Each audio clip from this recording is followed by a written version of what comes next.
তোমাদের সাথে আজকে আমি শেয়ার করব খুব সহজে কিভাবে ঘরে দুধের সর দিয়ে ঘি তৈরি করা যায়।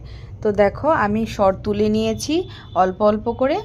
এই কয়েকদিন হয়েছে আমি সরটা তুলে নিলাম। তারপর দেখো এর মধ্যে আমি একটা বিটার দিয়ে সরটা ভালো করে ফেটিয়ে নেব। তো তোমরা এটা মিক্সার গ্রাইন্ডারেও করতে পারো। তো দেখো এরকমভাবে আমি আস্তে আস্তে এটা করে নেব। তো যখন একদম এরকম হয়ে যাবে তখন আমি এটা সরিয়ে নেব। সরিয়ে আমি এখানে ফ্রিজের ঠান্ডা জল ইউজ করব। তো একদম ঠান্ডা যেই জলটা সেটা দিতে হবে। তো দেখো যখন একদম এরকম শক্ত হয়ে যাবে এর বিটারটা দিয়ে করতে করতে তখন আমি সেই ঠান্ডা জলটা এখানে দিয়ে দেব। তো প্রায় 1 বোতলের মতো আমি ঠান্ডা জল দিয়ে দিয়েছি। তো দিয়ে আবার সেই বিটারটা চালিয়ে নিতে হবে। তো দেখো জলটা আমি দিয়ে দিচ্ছি। দিয়ে তো এরকম যখন হয়ে যাবে তখন এর মধ্যে আমি আবার বিটারটা চালাবো।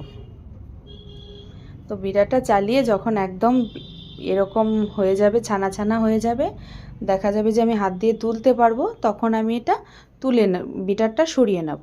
সরিয়ে এটা আমি তুলে একটা বলে চিপে চিপে রাখতে হবে। তো দেখো আমি এত শক্ত করে চিপবো না, আলতো হাতে আমি চিপে চিপে এটা রেখে দেব। তো রেখে এটা আমি 2বার করে ঠান্ডা জল দিয়ে ধুবো। তো এটা এভাবে রেখে আরেকবার জল দিয়ে দিয়েছি, দিয়ে আবার এটাকে তুলে নেব। তুলে দেখো যখন এরকম হয়ে যাবে তারপর আমি একটা গ্যাস ওভেনে একটা কড়াই বসিয়ে দিয়েছি। সেই কড়ার মধ্যে সবগুলো দিয়ে দেব। দিয়ে অল্প অল্প করে খুব অল্প আঁচে আমি এটা করব। তো এরকম যখন হয়ে যাবে তো এভাবেই করে তারপর আমি এটা ছেঁকে নামিয়ে নিয়েছি। খুব সহজে ঘরে এভাবে তোমরা ঘি তৈরি করতে